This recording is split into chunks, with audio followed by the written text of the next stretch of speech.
We have now historic Republican supermajorities and historic dysfunction. It's been a rough couple of days. Some personal failings on the part of the speaker. I think he did the right thing. He needed to go. He went. I look forward to working with Speaker Richardson. I think he's a man of integrity, and hopefully we can work together on some issues in the future and actually get some good things accomplished for the state of Missouri. I think we've seen that the majority seems to have an agenda of cruelty towards poor people, poor children especially. We've eliminated local control. We've hurt working families with right to work. We've cut unemployment benefits to the lowest in any state in the nation. We've failed again to expand Medicaid. We've left billions of dollars on the table. We have still, yet again, failed to pass any type of ethics reform. We have failed to properly address Ferguson. We did pass Senate Bill 5, which made some important and needed reforms, but by treating St. Louis County differently, we've put the constitutionality of the bill into question. Once again, we've also failed to pass a clean transfer fix. All we've actually passed is an expansion of charter schools. That's actually all that I can think of that's been done. So, happy to take any questions. With the deadly force bill, it seems there's some disagreement even within the Democratic caucus about whether that would actually address the issue of use of deadly force by police officers. Do you think that was a needed change that needed to happen in this session? I think that public perception is that some change needed to happen, absolutely. Was that language sufficient? I don't know that it was sufficient, but it was a step in the right direction. You mentioned ethics reform did not get passed. How serious was the effort to pass that? I believe what I told a few reporters a couple of weeks ago was that both sides would probably blame the other side for not getting the bill done. I've proven that I was absolutely correct in my prediction that they would pretend to get something done and never actually get anything done. Also, Speaker Richardson says that some in his caucus have said they want to look at rules regarding interns for anything that can be done with the situation with the former speaker. Sure, absolutely.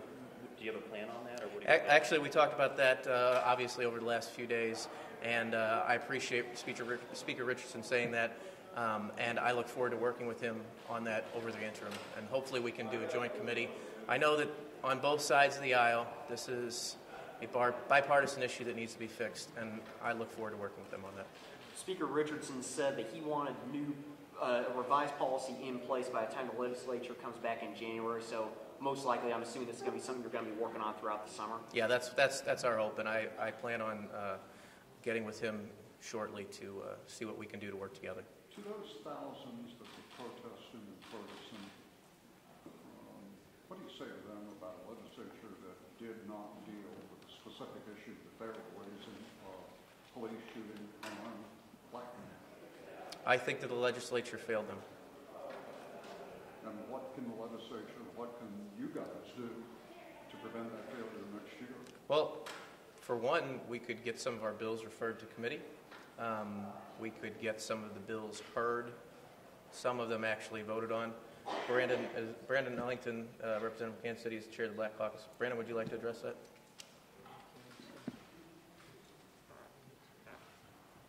Yeah, hopefully next year with our new speaker, we can actually work on some of these bills. We had over 60 bills that was related to police misconduct or police reform. None of those bills made it out of the committee. The last speaker that was here said we would not have a Ferguson agenda, and he guaranteed that none of the bills moved out of the committee. So I look forward to actually working with Speaker Richardson to address these issues. But like Minority Leader said, we have to get these bills moving. And currently the way the system is set up is all on the majority to make sure our bills can move or they can kill our bills. We saw yet another part of the bridge close in Kansas City just recently. What will it take for the legislature to pass something transportation related, and what can be done? I think that we were actually moving in a direction. I think it was Senator Schaaf, I believe, and a few others that were filibustering that in the Senate. I don't think there's any question that something needs to be done. What that level is, I don't know. I would have voted for the gas tax increase. I think that was the responsible thing to do. I mean, certainly, I think some people would be willing to look at toll roads. There has to be some combination of funding.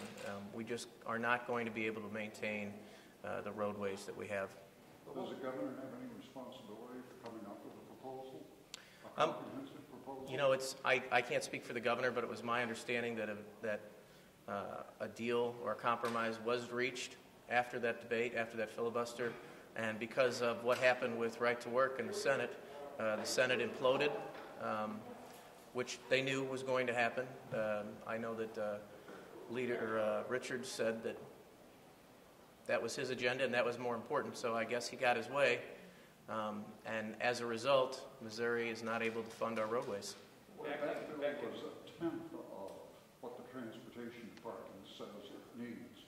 Who's responsible for coming up with a $500 million or more total transportation package that the department says it needs, or roads continue to crumble, bridges continue to be closed? Obviously, it's the legislature's job to enact that change. Are Democrats going to come up with a plan for next session? I would raise the gas tax. Well, back in 2008, the governor flatly said he wasn't going to raise taxes, and he talked in 2012 about how he didn't raise taxes. And then in 2014, he didn't support the sales tax hike.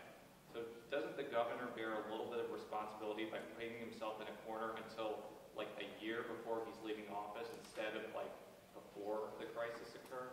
I mean, I can't speak for the governor. I think at least right now he seems to be in favor of some type of gas tax hike, or at least some combination of a fix.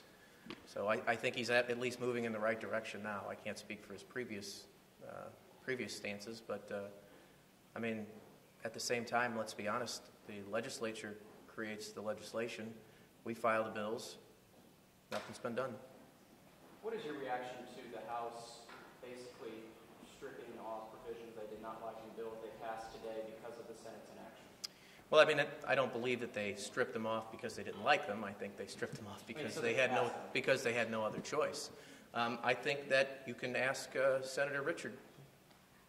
This was his idea. He decided that one piece of legislation that he knows is not going to become law would destroy the Senate. He was right. He got what he wanted.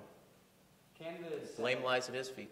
Can the Senate, in your opinion, take up the veto override of the unemployment comp bill that the House overrode? No, I don't think they can. Missouri State workers have been asking for a pay raise for years. You guys have mentioned you had a plan but haven't given details. Do you have any plans on that? Well, I think next year a few of us have talked, and we plan to file legislation to increase worker pay. Every year we hear of there's going to be a different study. There's going to be a different study. Missouri workers are the lowest paid in the state or in this country. We need to move the needle. We will be filing legislation next year to address that. Okay. Thank you. Thanks, everybody. Thanks for a good session.